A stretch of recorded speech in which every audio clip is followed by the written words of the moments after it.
Tatizo si adui, tatizo ni ujumbe. Tatizo si adui, tatizo ni ujumbe.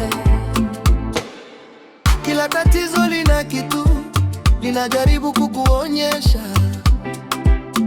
Ukikosa pesa, labda unahitaji kubadili mfumo wa matumizi.